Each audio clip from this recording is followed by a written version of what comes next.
Hello chess friends and welcome to Zarov's chat channel and welcome to my Basics in Chess series. So in this series we're following opening principles, middle game strategies and the endgame strategies. Today we're continuing with some middle game strategies again. Today we're continuing with our mini series attacking themes in chess. In this series I'm showing you the common attacking possibilities. When you play chess, these attacking themes are really important, I think, in my Basics in Chess series, because here I think you can really have this great plans, great attacking ideas, great attacking possibilities, great attacking motifs in order to win games very effectively, very easily, if you recognize sometimes these patterns that can happen to you in a chess game. And today we'll talk about the so-called H-file attack.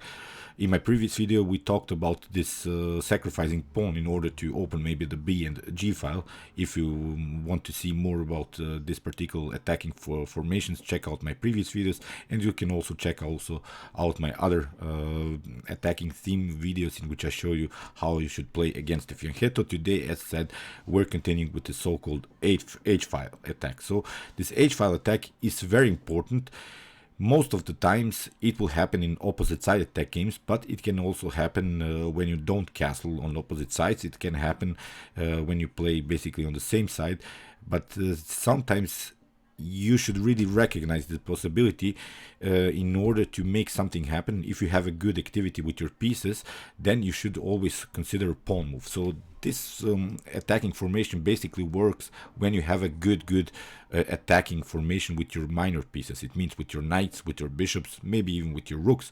But when that happens, a pawn move is really a dangerous move, and here is the first example that I wanted to show you, in which you can see how dangerous this H-file attack can be. It's one of my games. In the last move I played the move H4 in order to crack the position, maybe open somehow the H-file. One of the main ideas against the fianchetto, as I've explained, is maybe to trade off the bishops, and maybe if the position allows it, somehow get the queen on H6 and then try and checkmate on H7. In the game, my opponent tried the counterplay in the center with the move E5, and I recognized that he has this little bit crowded situation. His pieces are not so active, he's a little bit blocked out, although he has now attacked really the center with the move E5, and basically I have to do something with the bishop. I recognize the possibility of this powerful H-file attack. So first I played the move bishop to E6, and the H-file attack is the best to play when your opponent has the king on the H-file. So now you see there can happen something if the H-file opens, because now the rook is indirectly attacking the king, and now after the move bishop to E6 and king to H8, I decided to sacrifice the bishop and simply continue to push in order to open the H-file. So in the game E takes F4 was played, knight takes F4, and here my opponent tried to play the move G5 to pass through, to not allow me to open the H-file, but I found now a great tactical shot. I played the move knight to G6, H takes G6 was played, we have H takes G6, finally the H-file is open, so this is now our main tactical motif, opening the H-file. Here black has to react, he has to bring the bishop on H6 or it's checkmate. So after bishop to H6 we have rook takes H6, king to G7, rook to H7, the check, you have only one square, you have to take out the pawn. After king to G6 I played queen to H5 and it's game over. So the main tactical element of this particular attack is to bring your opponent's king on the H-file and try to open the H-file. So this is the main idea. Let's see now a great example played by Judit Polgar.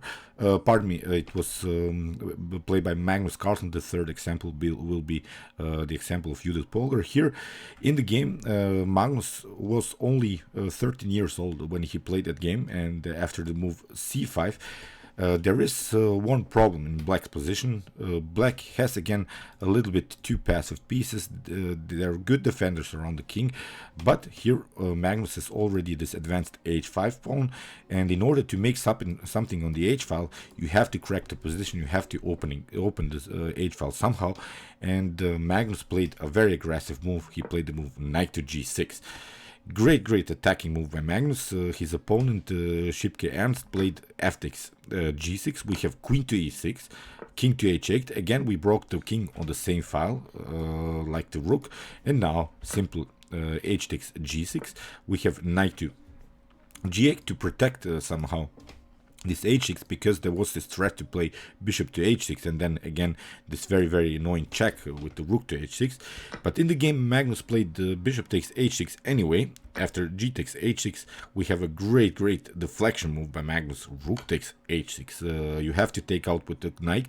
After knight takes h6 we have queen to e7, and now there is this threat to deliver checkmate here on h7, so that's why knight to f7 had to be played, but now Magnus simply took.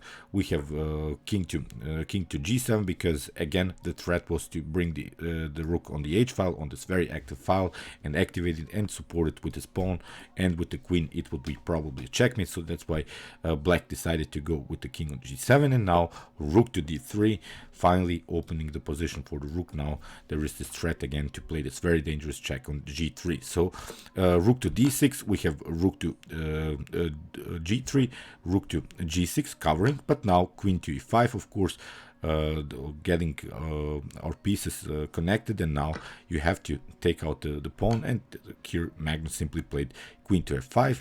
Here in the next move, of course, we can take out the rook, but that's not the point. If black plays this move like it was played in the game, rook to f6, here Magnus played queen to d7, and it's of course a checkmate. So great attack, but that was all possible after this move knight to g6, in order to again opening the h file. This is a great attacking theme in chess, creating sort of an attack in which you decoy your opponent's king to the h file and then try to open the h file. So let's see now another example. As I said, this is an example played by Judit Polgar. It's one of her best chess games that she has been played in her chess career.